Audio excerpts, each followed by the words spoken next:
વાવ બેઠકની પેટા ચૂંટણી મુદ્દે અપક્ષ ઉમેદવાર માવજી પટેલે પણ જીતનો વિશ્વાસ વ્યક્ત કર્યો। માવજી પટેલે 10,000ની લીડથી જીતનો વિશ્વાસ વ્યક્ત કર્યો। હું કોઈ લાલચથી કે કોઈના કહેવાથી ઊભો રહ્યો નથી। કોંગ્રેસે ટિકિટ આપી હોત તો કોંગ્રેસ તરફથી લડી લેતો, તેવું પણ માવજી પટેલે કહ્યું।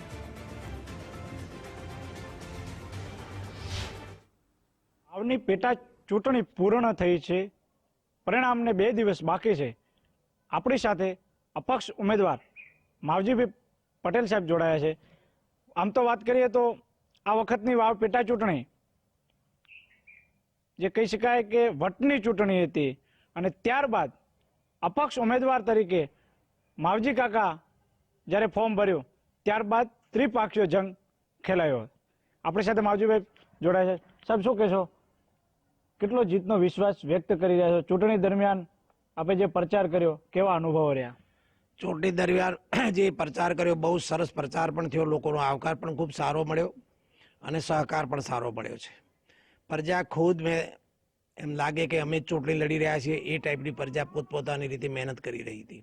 એમાં સર્વ સમાજનો સાથ અને સહકાર હતો। મારા દલિતથી કરીને માલધારીથી કરીને ઠાકોરભાઈથી કરીને બ્રાહ્મણ સમાજ હોય, જાગીરદાર સમાજ હોય, ખેડૂત હોય, ખેત મજૂરો હોય, કોઈ પણ એવો સમાજ નહોતો કે જેના કારણે ઇતર કોમ હોય કે જેમાં કોઈ પાછી પાની રાખી હોય।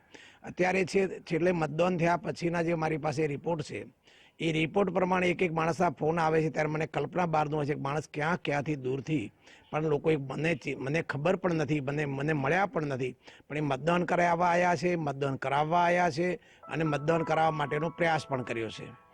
સાહેબ, શંકરભાઈ જાહેર સભામાં એવું બોલ્યા હતા કે માવજીભાઈને કોંગ્રેસે ઊભા કરેલા છે, એના વિશે શું કહેશો? એ એમનો વ્યક્તિગત વિષય છે। આદરણીય અધ્યક્ષ સાહેબના મોઢે આ વાત સાંભળવી વ્યાજબી નથી।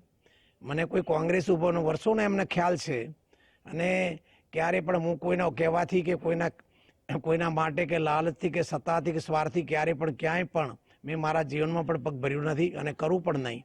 પણ છતાં એમને પોતાને વ્યક્તિગત યોગ્ય લાગ્યું હોય એ કહી શકે, સ્વતંત્ર વાણીનો અધિકાર છે। અને આગ્રહ પણ હતો, આગ્રહ હતો એટલા માટે કહેતા હતા લોકો, સાહેબ ભાજપમાં ટિકિટ મળે તો લો, ભાજપ ના લે તો કોંગ્રેસમાં મળે તો લો, કોંગ્રેસ ના આપે તો અપક્ષમાં લડો, પણ તમે ચૂંટણી આ વખતે લડો, અમે તમારી પડખે છીએ। અને એ પ્રજાએ કરી બતાવ્યું છે। હકીકતમાં મને કોઈ જાતની પ્રજાની હેરાનગતિ કે નારાજગી પણ દેખાણી નથી। કોંગ્રેસ ટિકિટ આપો તો માવજી કાકા લડોત? હાજી, લડી લો। તો હવે માવજી કાકાને ભાજપે સસ્પેન્ડ કર્યા છે, તો હવે શું માવજી કાકા કોંગ્રેસમાં જશે? ના, અત્યારે તો કોંગ્રેસે આપી નથી ને ટિકિટ, આપી હોત તો લડોત। હવે 2027માં માવજી કાકાને થરાદથી ટિકિટ આપવામાં આવે તો માવજી કાકા લડે કે નહીં? 2027 આવશે ત્યારે જેવા સંજોગો, એમાં જે ટિકિટ આપશે તો પ્રજા કહેશે તો લડશું, બાકી અમારી તો ઉંમર થઈ, લડવા જેવો સમય રહ્યો તો આ ઇલેક્શનમાં આ તો બહુ પ્રજાની હિંમતથી લડ્યો છું। કેટલી લીડની આશા વ્યક્ત છે? કેટલા ઓકડાની અંદર લીડ અત્યારે આપ જીતી ગયા? હું અંબક વાત નહીં કરી શકું, પણ મને 10 આસપાસની લીડનો અંદાજ છે।